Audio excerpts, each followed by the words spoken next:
Tonight is the most spectacular night in our lives, and I wanted to thank a few people.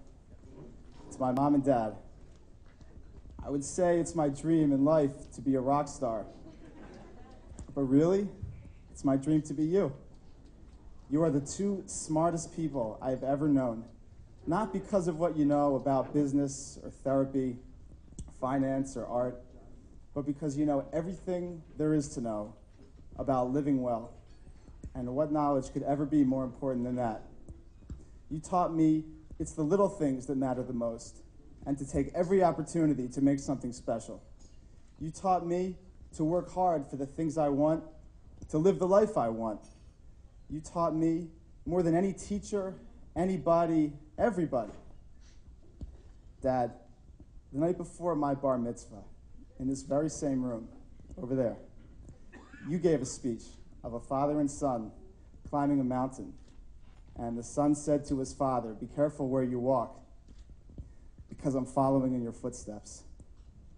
Well, to have followed in both of your footsteps, and to continue to do so, and to live by your example, and to lead by your example, and to one day teach by your example, is the greatest privilege I've ever known. Thinking about the lives that you've helped build and the people that you've helped to become, I am so proud of you. As if a thank you could summarize a lifetime of inspiration, dignity, guidance, and virtue. Thank you. Well, at the end. To Sharon and Chuck, I love Sarah for her natural qualities, and I love her for her teaching. You have produced my most lovable person of all, and that says quite a lot about you. I remember when Sarah and I had been dating for only about 4 months, we were studying abroad in London, junior year of college, and Jake came to visit us right around the time of my birthday, and he brought me a present from your family. Thanks, dude. I couldn't believe how you thought of me after such a short time, over such a long distance. It might not have seemed like a big deal, but to this day, it's the most memorable thing you've ever done for me. Today, I officially become a part of your family, whether you like it or not. But since the first day that we've met, you've always made me feel a part of your lives. Sharon, when I called you at work a few days before Sarah and I got engaged to ask for your blessing, and Chuck, of course, wanted the engagement to be a surprise. We had all spoken earlier, but Sharon, you asked me if I would promise to take care of her always.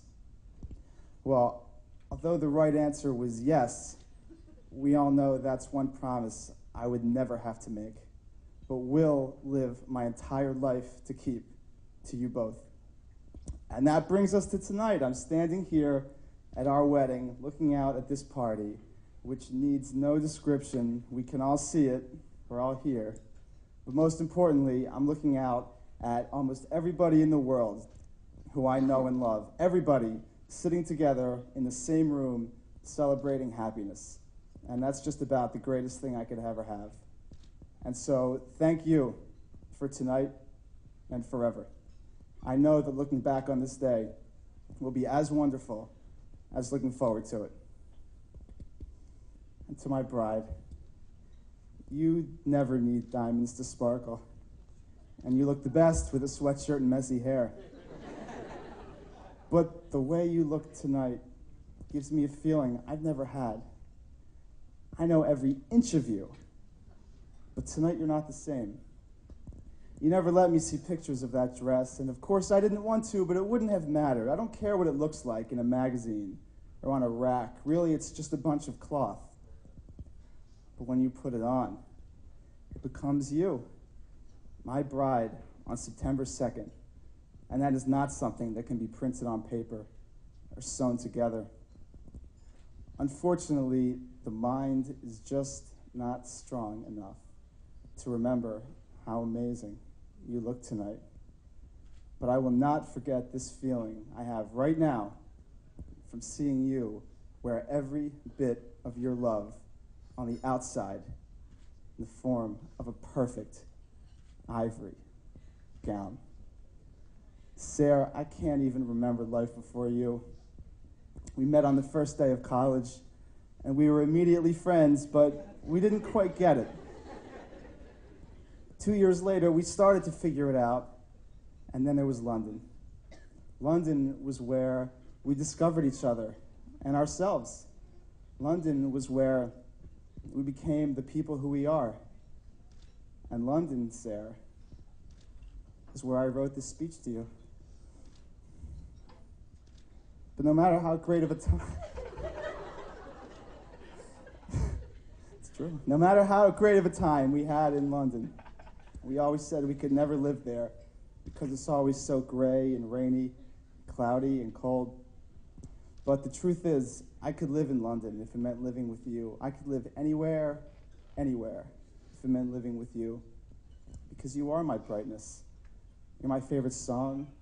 You're my favorite movie. You're my favorite color, my favorite dessert.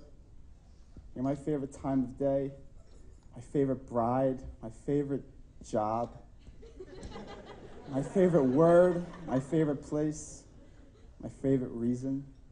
And all I ask is that you love me forever. Thank you for showing me my best life. And finally, thank you to everyone who is here and to everyone who is not here for touching our lives and giving us another reason to be happy. Thank you. Okay, hold on, okay, all right. I think the speech is over. It was a little long, but I had a lot to say, but there's a whole bunch of wedding left. I've kept you sitting far too long, so please, I think it's time to have some more fun. We're married!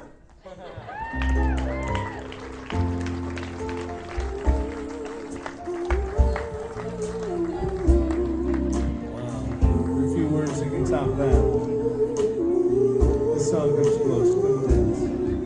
I see trees of green. I see red roses too.